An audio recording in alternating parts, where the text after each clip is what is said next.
He's used to a couch full of famous faces on his chat shows, but now, like the rest of us, he's having to settle at home on his own sofa with his wife and his father-in-law. And we're very delighted that you're joining us on Loose Women. There he is, Jonathan Ross. Hello, Jonathan.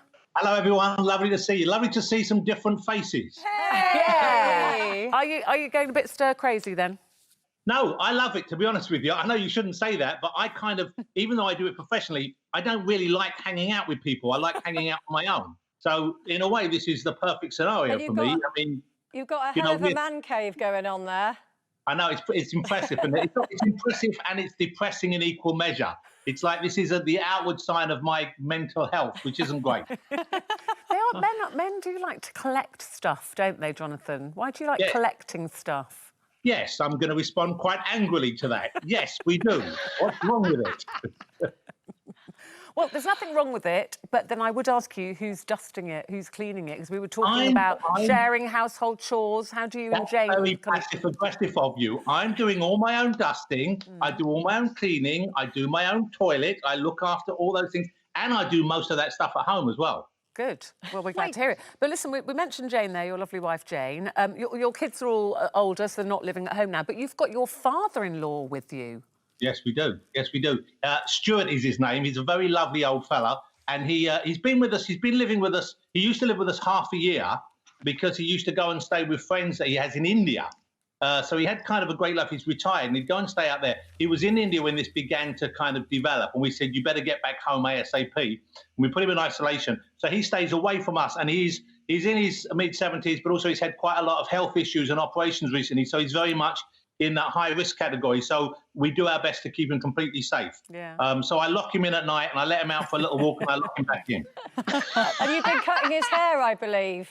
Oh, well, the thing is, he keeps it quite short anyway, but it was growing fluffy and it's great. He looked like a little chick that had just fallen out the nest. And I think it was beginning to depress him a little bit. So I bought, it's hardly, I can't claim I'm a great hairdresser. It was just a clipper set and I just shaved it all off. And he's nice and shiny now and he looks very happy. You could do with a little trim there yourself, What about yours? Because Jane cut her own fringe on the show yesterday. Janet's cut her hair. And Janet, haven't you cut Peter's hair as well? Yeah, yesterday I decided to cut Peter's hair because he's going bald and it was fuzzy all over the top. And it looked like, well, it was horrible. It was just like fluff. It's like pubic hair. It was a little bit like that kind of down below hair. You are quite right, Jonathan. So I've got a picture. This is my hairdressing outfit. I put my special hairdressing hat on, which...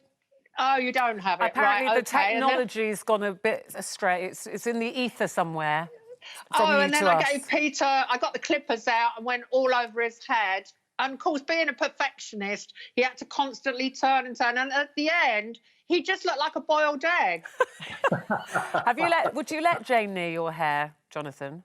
Yeah, if she wanted to. I'll be honest with you, I don't really care what I look like that much, which is probably just as well. I mean, I've done some terrible things to my hair. I remember years ago, I was getting drunk one night with Vic Reeves, the night before I started a big show, and we started reminiscing about the old punk days, and we said, yeah, everyone used to cut their hair. And we said, let's cut each other's hair. And we did. We hacked into each other's head, and we both looked awful because we were quite fat-faced back then. And we had, like, spiky hair. I looked like... Do you remember Dick Emery when he used to pretend to be a skinhead? Yeah, the bobber boy in the... with the braces. My wife said, what have you done? Of course, because really, it's the people who have to look at you that suffer. You know, you can just carry on. Well, talking of your lovely wife, she writes for a living, doesn't she? So this lockdown's perfect for writers, isn't it? Well, it is and it isn't, because the thing is, she is feeling the anxiety of what we're all going through quite powerfully, as a lot of people are, you know. And so I think, and she's, I mean, I always think things are going to be fine, you know, which is, I'm like a happy idiot. But she's actually always a bit more realistic. So I think that's not a great space for some people who are creative people to be in, because, of course, they need freedom from that, and they can't always shut that out and compartmentalise that. But, I mean, I know she's talking about getting started back to work, and it seems the weird thing is in her line of work, it's almost exclusively films she writes. Of course, at the moment, there's no film Yeah. production going on because they can't. And what about missing the other people in your life? I mentioned earlier that, you know, the kids, your father-in-law's with you, but your kids aren't with you. Can you see them at all? How are you both coping with not being with them? Do you cope differently, the two of you? I see them still more than I need to be honest, because I see them online all the time. I mean, we're probably, as a family, in a way, spending more time together, though not actually being physically together, than ever before. We're on house party all the time and we link up. We all play that game Animal Crossing, so we visit each other's island, and then the kids have set up. My wife set up musical chairs on her island. We went and played that. My son set up a game on his. So we spend you know, an hour probably every day talking to each other. So it's lovely. I know my wife misses the physical contact. She really wants to hug them. Yeah. He really misses that side of it all. But I think overall we just count our blessings. None of them are sick, and they're all kind of okay, and they're all with someone. You know, my son's with his girlfriend. They've lived together for years. My eldest one's with her girlfriend. They don't live together, but they've been together for years. And my youngest daughter, she's not in a relationship, but she's with her flatmate, and they've got their cat, so they're perfectly happy as well. So they've all got company, and none of them have this dreadful illness. So we just feel very blessed. Yeah. And what about you, Jonathan? You know, you're, like you said, you're a very positive person, but have there been moments where you haven't felt so positive? And if you have had those moments, do you talk to Jane about them? Are you know, because we talk on this show a lot about men and their mental health and how a lot of them find it very difficult to talk about their feelings. How are you with that? Well, I kind of have to tell myself to do it. It's not that I don't see the benefit of it. It's just that it doesn't occur to me as a natural thing to want to do it. I guess that's just the way I was raised, or the way a lot of men in my generation were raised, perhaps. You know, it's not like we think, oh, this is on my mind. When something's on my mind or something troubling me, I kind of feel like I shouldn't share it with someone else.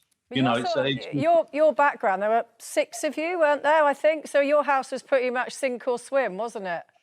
Well, it was, yeah, I guess so. But you know what's weird is because I was in the middle, I was sort of ignored a little bit by my parents anyway, and I didn't have one other family member I was close to. My 2 oldest brothers were very close. My 2 younger brothers were close. My parents sort of doted on my daughter and my sister rather, and I was kind of, you know, left to my own devices. Malcolm in the middle. Yeah, and you know what? I'm not saying that in a bad way. It's sort of, I was perfectly happy, but I think I wasn't ever engaging with people emotionally, ever. Made you self-sufficient. Yeah, it's something I've had to learn late in life, and I'm kind of doing okay with it. Jonathan, don't you think anyway that it's hard for men? Men don't have as many close friends, male friends, that they talk to like women do at all. And during this lockdown, I found it much easier to talk to my friends. And I know my partner, he'll talk to 1 or 2 people and that'll be it. And will he talk to them about what's really bothering him, or will he still have a comparatively superficial chat? What they do is they go into this superficial jolliness, which I can hear coming from another room. And I just think, no, you're not talking about what's really bothering you. Yeah, that's what we do. So that's the problem is really, you know, we're all talking these days about, oh, we should talk more and we should share problems. The problem isn't necessarily getting people to talk. It's getting people to talk about what's really on their mind. Yeah. You know, and I think men in particular are reluctant to do that. I don't quite know the reasons. I'm sure a lot of it is to do with the way we were brought up or society back then. But I mean, that's the thing he's saying, okay, because often, you know, what's weird is often I don't even know what's bothering me. You know, I have so little, I have so little self-examination. I don't look in on myself. I just think everything's fine. I can still walk. Yeah.